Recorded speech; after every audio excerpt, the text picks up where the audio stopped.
Welcome to News Mongolia, where we bring you the latest stories and updates from across the nation and beyond. I'm Batsirin Namshir. On the News Mongolia today, the state visit of President Thongloun Sisoulith of the Lao People's Democratic Republic has concluded. A study on the distribution of harmful insects is currently underway in Urhangai province. The Asian Road Cycling Championships concluded in Kazakhstan. For the news, stay tuned.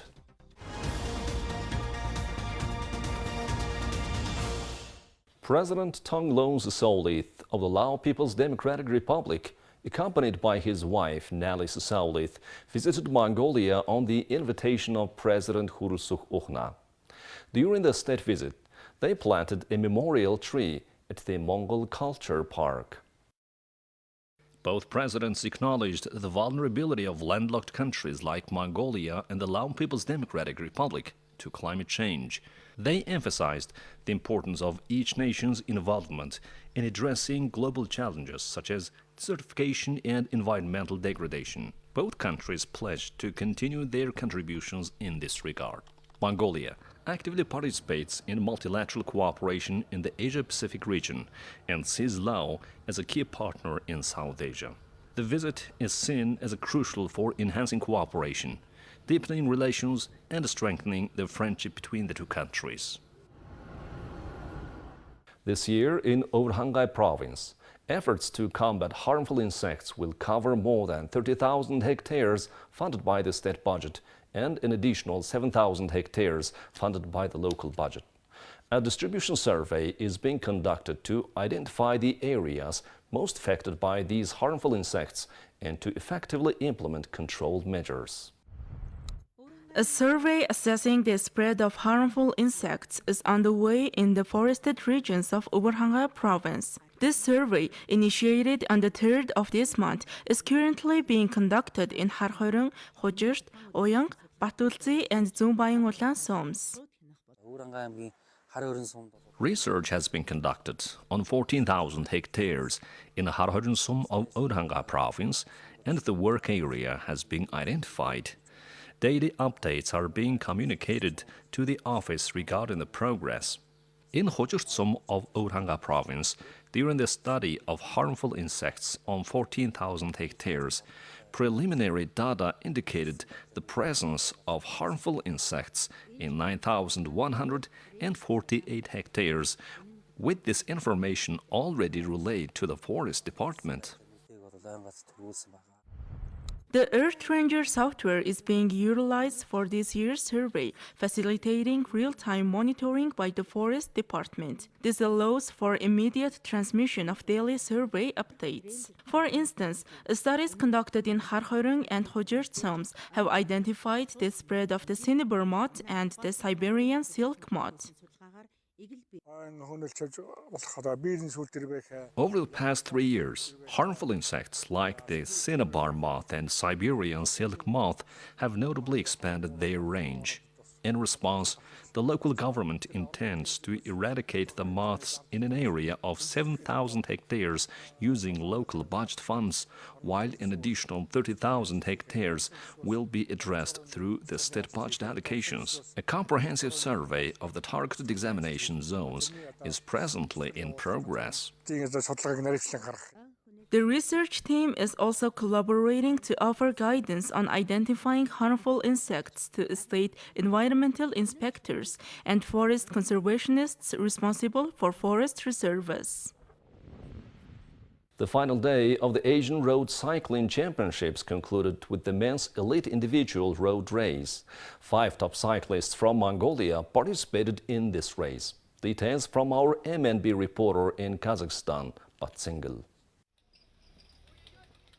Mongolian athletes competed in the men's elite category, covering a distance of 151 kilometers. International Master of Sports Jambal Champs secured 8th place, while International Master of Sports Tikhshbayer finished in the 14th place.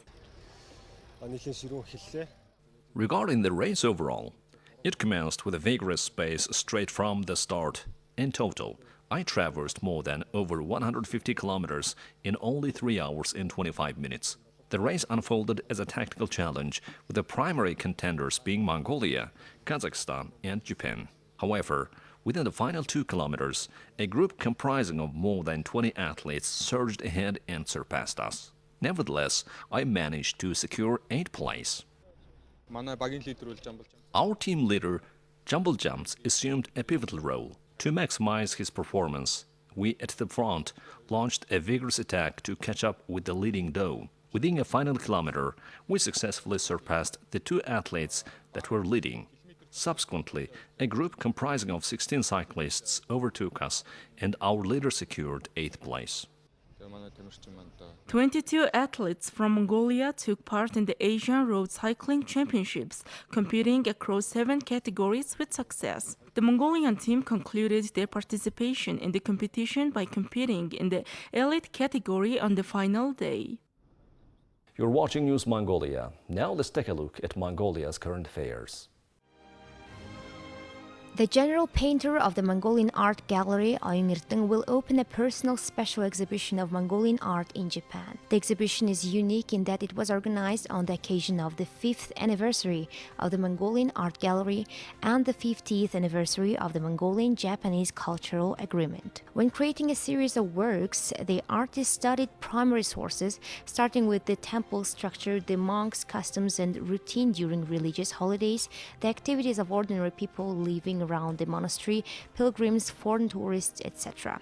She describes a rich life.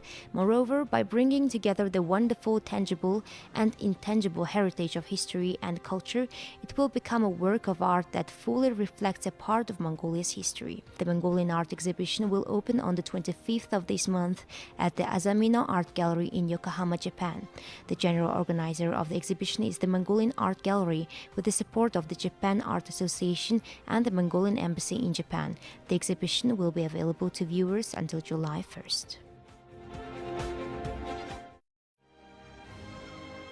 The Mongolian Arts Council is going to organize the International Contemporary Dance Festival Motion Mongolia for the 3rd time. The festival, which will last for 5 days starting on the 15th of this month, aims to contribute towards the development of Mongolia's contemporary dance industry and expand international partnerships.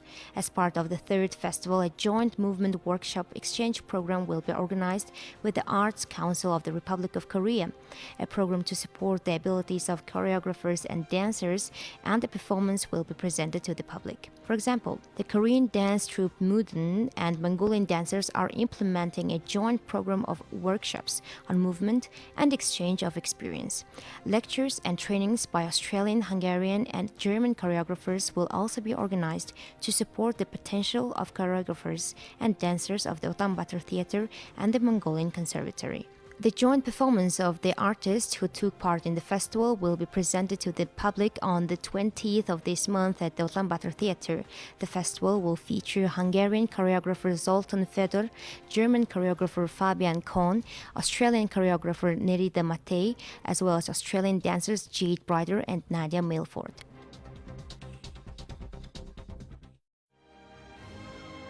Arunstag and Hulang rose to 30 and 70 places respectively in the updated rankings of the best players in the world compiled by the International Basketball Federation. According to the new rankings, our team takes 19th place. However, the ratings of our athletes who won the Ulaanbaatar Grand Prix, which took place in our country a few days ago, have risen sharply. National team player Arunstag took 54th place, while previously she was ranked 84th, a move of 30 places. But the captain of the Mongolian national team, Hulang, did even better as she moved from 125th to 55th place.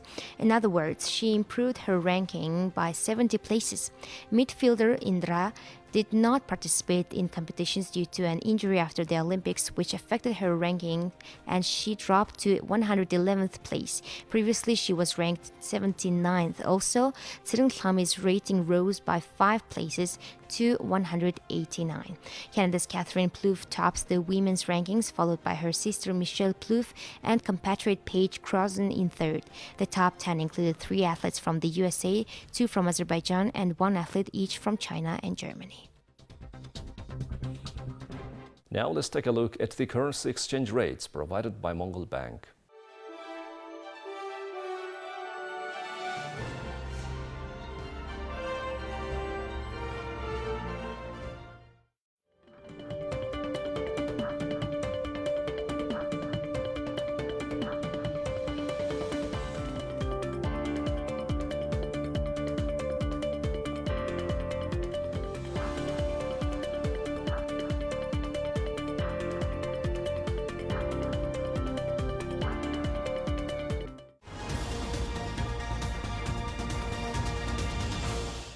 Now let's take a look at international news from our partner agencies.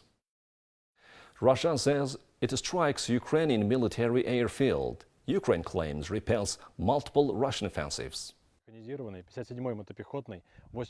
Russia said on Wednesday that its forces conducted strikes on various Ukrainian targets, including a military airfield, while Ukraine claimed on the same day that its troops repelled multiple Russian offensives in the direction of Pokrovsk in eastern Ukraine over the past 24 hours.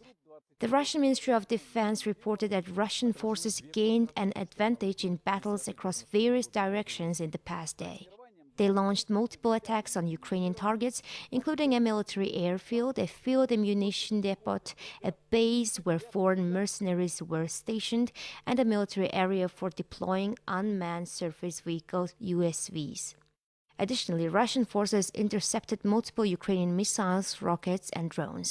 On the same day, the General Staff of the Ukrainian Armed Forces announced that Ukrainian forces sustained engagements in dozens of battles with Russian troops in Pokrovsk and other directions, successfully repelling multiple Russian attacks. Despite the ongoing offensive by Russia against the border town of Vovchansk in the Kharkov region in northeastern Ukraine, Ukraine said that it currently had the situation under control.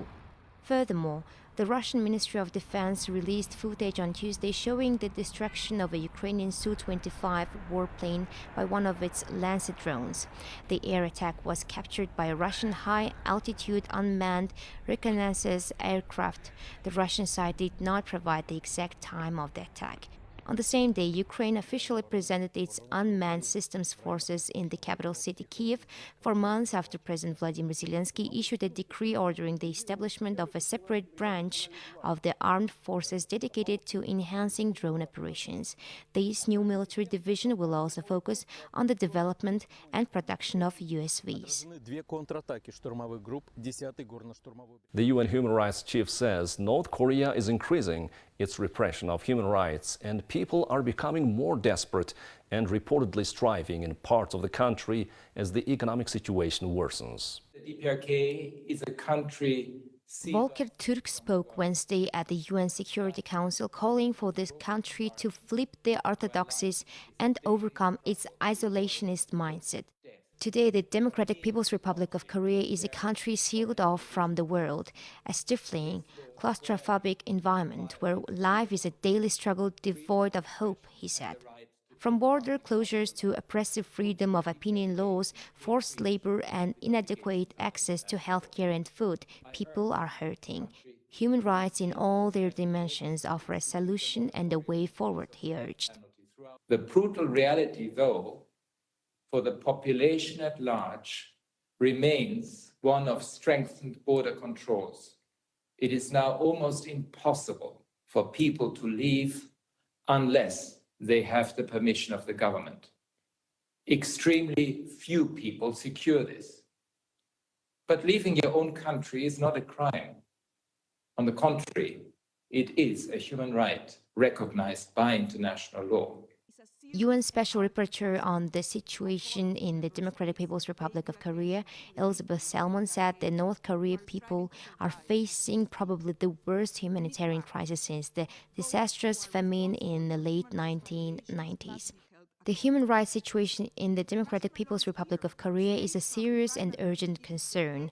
I call on the member states to pay attention to the people in the Democratic People's Republic of Korea who are striving to survive as we speak. We need to act.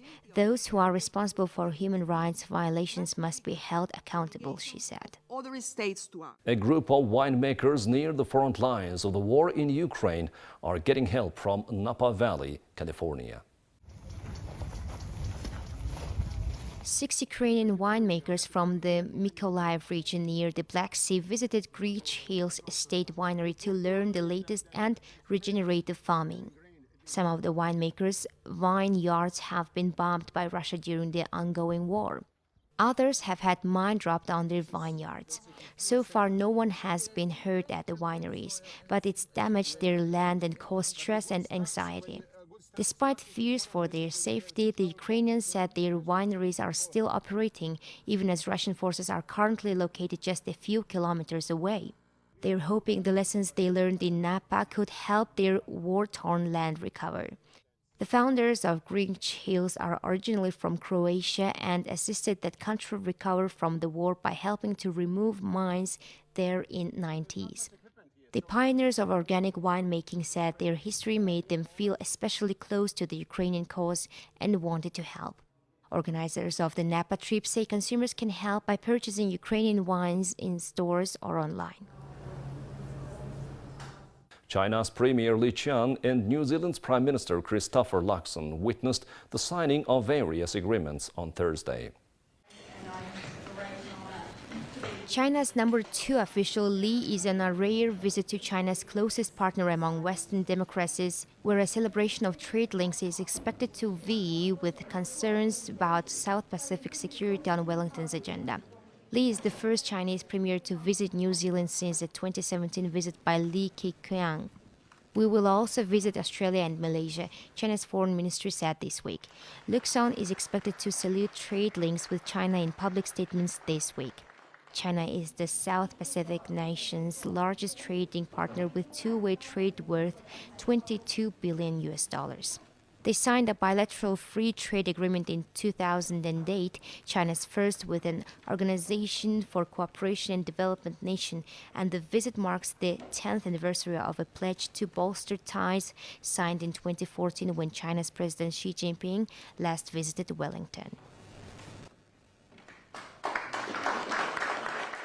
An estimated 15,000 people lined the banks of the River Main on Wednesday as Frankfurt celebrated the start of Euro 2024 with a football-themed light and laser show.